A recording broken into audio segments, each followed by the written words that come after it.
বর্তমান সময়ে একটা বিষয় আমি খুব কাছ থেকে অনুভব করি।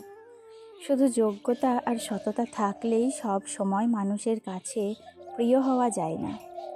অনেক সময় দেখা যায় যারা বেশি দেখনদারি করতে পারে, বড় বড় কথা বলতে পারে বা মানুষকে প্রভাবিত করার কৌশল জানে, তারাই খুব দ্রুত এগিয়ে যায়।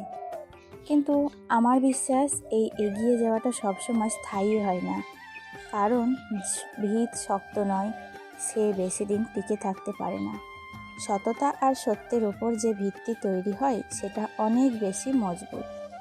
মিথ্যা হয়তো কিছুদিনের জন্য সত্যকে আড়াল করে রাখতে পারে, কিন্তু চিরকাল কখনোই পারে না। একদিন না একদিন সত্য সবার সামনেই আসে, আর তখন মানুষ আসল আর নকল দুটোর পার্থক্য ঠিকই বুঝতে পারে। তাই আমি মনে করি জীবনে হয়তো একটু দেরিতে সফল হওয়া ভালো, কিন্তু নিজের সততা, নীতি আর আত্মসম্মান হারিয়ে নেয়। কারণ সাময়িক প্রশংসার চেয়ে দীর্ঘদিনের সম্মান অনেক বেশি মূল্যবান। নমস্কার, কেমন আছো সবাই? আশা করছি সবাই খুব ভালো আছো। আমি সুমি। আজকে আমার আরও একটি নতুন ব্লগে তোমাদের অনেক অনেক স্বাগত জানাই। জানো তো, আজকে বৃহস্পতিবার। আমাদের সবার কাছেই বৃহস্পতিবার মানেই মা লক্ষ্মীর দিন। তাই সকাল সকাল ঘুম থেকে উঠে ছাদে গিয়েছি। আজকের আবহাওয়াটা ভীষণ সুন্দর লাগছিল। চারপাশে হালকা বাতাস আর গাছের ফুলগুলো কি সুন্দর ফুটে আছে। পুজোর জন্য কয়েকটা তাজা ফুল তুলে নিয়েছি। তারপর পুজোর সব প্রস্তুতিও করেছি, কিন্তু জানো, প্রায় প্রতি বৃহস্পতিবার যেন আমাদের কোনো না কোনো সমস্যার মুখোমুখি হতে হয়। কখনো ঝড় বৃষ্টি, কখনো কারেন্ট চলে যায়, কখনো আবার জলের সমস্যা। মাঝে মাঝে মনে হয় যেন বৃহস্পতিবার এলেই একটা না একটা পরীক্ষা আমাদের জন্য অপেক্ষা করে থাকে। মাঝে মাঝে ভাবি হয়তো মা লক্ষ্মী আমাদের ধৈর্য আর পরিশ্রমেরই পরীক্ষা নিচ্ছেন। সংসার জীবন মানেই তো প্রতিদিন নতুন নতুন চ্যালেঞ্জ, আর সেই চ্যালেঞ্জের সঙ্গে লড়াই করেই আমরা আরও শক্ত হয়ে উঠি, আরও অনেক কিছু শিখি। আজও সকাল থেকে কারেন্ট নেই। এই গরমে কারেন্ট না থাকাটা সত্যি খুব কষ্টের। আর এখন তো কারেন্ট না থাকলে জলও ঠিকমতো পাওয়া যায় না, কারণ আমাদের এখানে সব কাজই টিউবওয়েলের জলের উপরে নির্ভর করে। তাই কারেন্ট না থাকায় আর জলের সমস্যাও দেখা দিয়েছে। তবুও সংসারের কাজ কি আর থেমে থাকে? আমার হাত কিন্তু এক মুহূর্তের জন্যও থামেনি। সকাল থেকেই রান্নাবান্না, পুজোর আয়োজন, বাড়ির সব কাজ একে একে শুরু করে দিয়েছি। যতই সমস্যা আসুক, সংসারের দায়িত্ব তো হাসি মুখেই পালন করতে হয়। এটাই হয়তো একজন গৃহিণীর জীবনের সব থেকে বড় শক্তি। জানো তো, আমার খুব ইচ্ছা করছিল আমার কাঁঠাল খেতে। তো কালকে বাজার এসেছিল, বাজারে ছোট ছোট কাঁঠাল, বেশ বড়ও না কিন্তু বেশ ছোটও না, বিক্রি করতে এসেছিল। তো আমি কিন্তু লোভ সামলাতে না পেরে, যেহেতু বাড়িতে অতিথিও আছে, সবাই মিলে একসাথে খাওয়া হবে, এই ভেবে আমি একটা ছোট্ট পাড়া কাঁঠাল নিয়েছিলাম। কালকে আর ভাঙিনি জানো। আজকে তো বৃহস্পতিবার, এমনিতেই আমাদের বাড়িতে মা লক্ষ্মীর পুজো হবে, তাই ভাবলাম একবারে মা লক্ষ্মীকে ভোগ দিয়ে তারপর কাঁঠালটা খাবো। তো মা লক্ষ্মীর জন্য একদম ভেঙে তাজা ফ্রেশ কাঁঠাল রেখে দিয়েছি, ওটা পুজোয় দেব। আর বাদবাকি যেটুকু ছিল সেটা এখন ভাঙছি জানো। সেটা কিন্তু আমরা বাড়ির সবাই মিলে এখন জলখাবার খাওয়ার পর সেটা এখন খাবো। আসলে কাঁঠাল, আনারস এগুলো খেতে না আমার ভীষণ ভালো লাগে।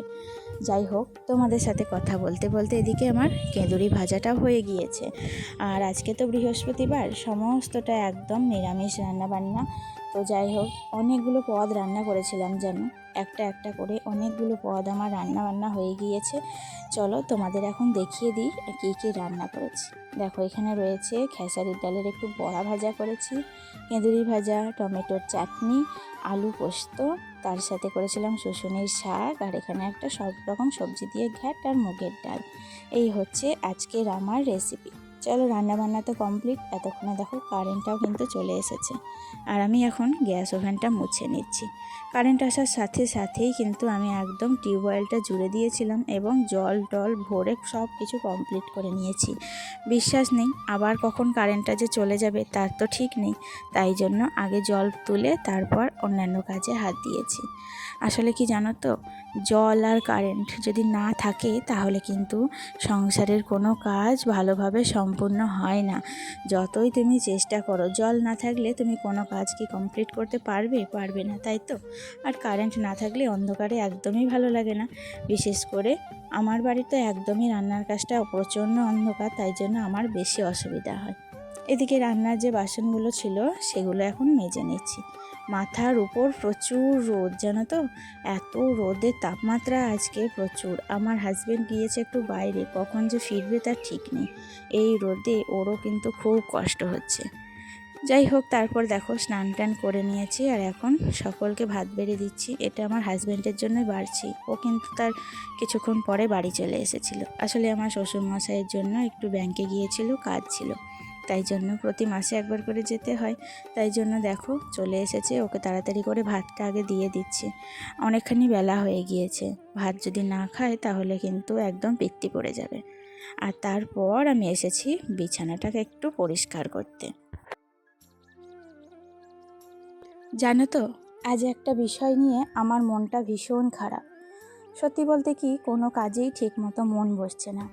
আসলে 1 তারিখ জুলাই মাসের অনেকেরই সরকারি টাকা অ্যাকাউন্টে ঢুকে এসেছে বলে শুনলাম, কিন্তু আমার মায়ের অ্যাকাউন্টে এখনও টাকাটা ঢোকেনি। আমি খুব আশা করেছিলাম এবার হয়তো মায়ের টাকাটাও চলে আসবে, কারণ তোমরা তো জানো আমার মা বাবার আর্থিক অবস্থা খুব একটা ভালো নয়। এই টাকাটা ওদের জন্য অনেকটাই সাহায্য হতো, কিন্তু কেন এখনও টাকাটা এলো না, কোথায় সমস্যা হচ্ছে কিছুই বুঝতে পারছি না। কিভাবে বিষয়টা সমাধান করব সেটাও এখনও ভেবে পাচ্ছি না। তাই মনটা একটু খারাপ হয়ে আছে, আর কোনো কাজেই ঠিকমতো মন দিতে পারছি না। তবে একটা জিনিস আমি সবসময় বিশ্বাস করি, আশা হারানো যাবে না। হয়তো একটু দেরি হচ্ছে, কিন্তু পরে ঠিকই টাকাটা চলে আসবে। আর যদি কোনো সমস্যা থেকেই থাকে তাহলে সেটার সমাধানেরও চেষ্টা করব। দেখি শেষ পর্যন্ত কি হয়, ভালো কিছুর আশাতেই অপেক্ষা করছি।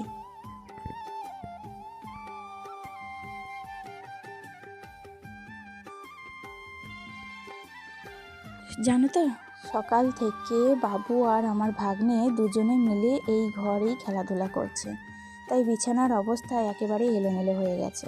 ভাবলাম আগে ঘরটা একটু গুছিয়ে গাছিয়ে নিই, তারপরে স্নান করতে যাব। কারেন্ট আসার সঙ্গে সঙ্গে জলটাও তুলে নিয়েছি। আসলে আমাদের বাড়িতে লোক সংখ্যা বেশি, তাই জলের ব্যবহারও অনেক বেশি। প্রায় দিনে 4 বার ট্যাঙ্কে জল তুলে রাখতে হয়, তাই কারেন্ট এলেই আগে সেই কাজটাই সেরে নিই। এদিকে বিছানা চাদরগুলো ভালো করে ঝেড়ে নিলাম। সারাদিন ওঠানামা করার কারণে ধুলোবালি জমে গিয়েছিল, পায়ের ছাপও পড়ে গিয়েছিল। যদিও চাদরগুলো কালই ধুয়েছি, তবুও আজ আবার ঝেড়ে একদম টান টান করে বিছিয়ে দিলাম। আমার না বিছানার চাদর টান টান করে পাতা না থাকলে একদম ভালো লাগে না।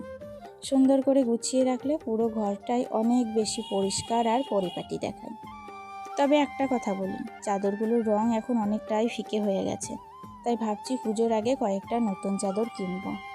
এখন আর কিনছি না, কারণ এই কদিন অনেক খরচ হয়ে গেছে। তাই আপাতত যা আছে সেগুলো দিয়েই কাজ চালিয়ে নেব। সংসার করতে গেলে সব সময় নিজের ইচ্ছে মতো চলা যায় না। কখন কোথায় খরচ করতে হবে আর কোথায় একটু হিসেব করে চলতে হবে সেটা বুঝেই এগোতে হয়।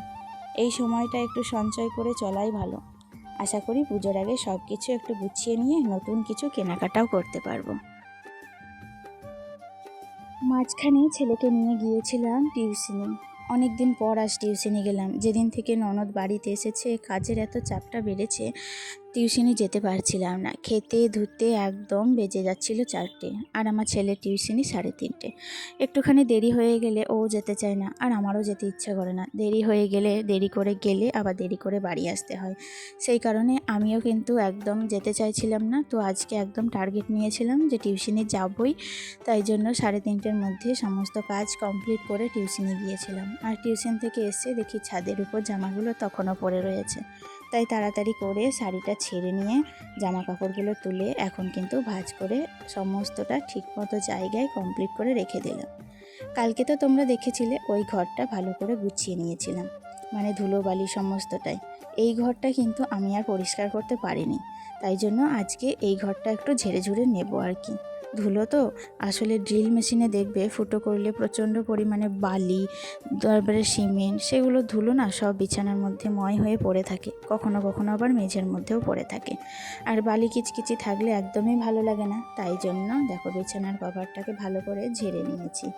আর এদিকে আমি অনেক দিন আগে দুটো জানলার পর্দা আমি কিনে রেখেছিলাম জানো তো, সেগুলো লাগানো হয়নি, আসলে লাগাইনি ইচ্ছা করে, ভেবেছিলাম ঘরটা একটু সাজাবো, রং করব, তারপরে এই পর্দাগুলো দেব, তবেই না দেখতে ভালো লাগবে। তাই জন্য আমি কিন্তু পর্দাগুলো ভরেই রেখেছিলাম, আর আজকে সেগুলোকে বের করে একদম জানলার মতো লাগিয়ে দিলাম। তবে জানলা থেকে আমার একটু পর্দাগুলো ছোট হচ্ছে, তবে ভালোই লাগছে।